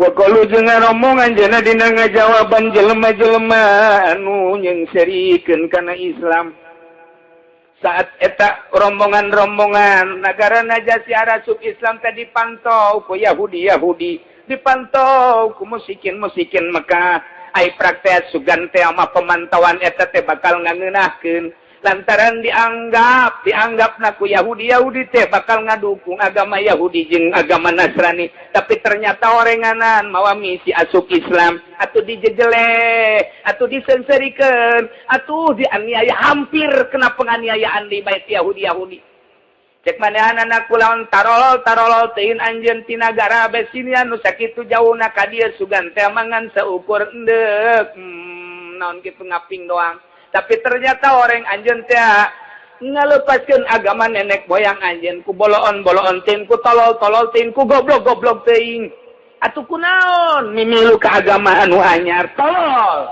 dijawab ku manehanana malana la nu'minu billahi wa ma ja'ana minal haqq malana wa qalu cek maranehanana malana naon atuh ka kami kabehan la nu'minu make jeung teu ngimankeun ka Allah jeung ka Al-Qur'an anu diturunkeun ku Gusti Allah da bener Al-Qur'an tegese Qur'an ailamani lana minal imani mau jadi mubtadi nu ngahalangan ka kami kudu teu iman mah lantaran ayat tanda-tanda kebenaranana Muhammad kebenaran Al-Qur'anul Karim wa nafmau ayyudkhilana rabbuna ma'al qaumis sholihin harapan kami eueuh deui iwalti pangeran kami Gusti Allah teh ngasupkeun ka sorga babarengan jeung jelema nu saleh kabeh pan urang cicing nyekelan agama Injil nyekelan agama Nasrani nyekelan kitab Injil teh pan urang ge hayang ka sorga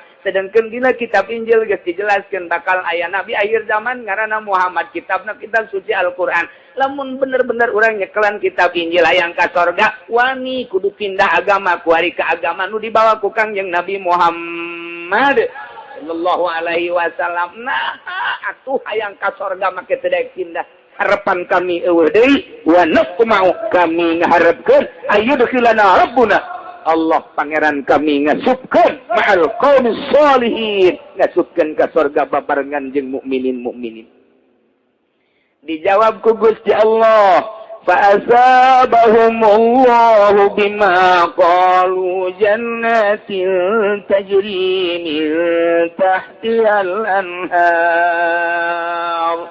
cek Gusti Allah فَأَصَابَهُمُ اللَّهُ maka ngaganjar Gusti Allah mere pahala Gusti Allah ka jelema-jelema eta bima qalu ku ucapan manehanana dibere jannatin tajri min tahtiha al-anhar yakin dibere surga nu surga teh geus digambarkeun ku indah-indahna tajri min tahtihal anhar teu gersang surga mah di sisi digigir di luhur di handap cai curcor ka mana-kamana eta kakara gambaran caina doang sebab tina cai bakal segala rupa jadi indah geus cukup bae heulana ngagambarkeun keindahan surga tajri min tahtihal anhar bari di ditu teh di alam surga teh lain satahun 2 tahun 100 200 tahun orengan anu khalidina fiha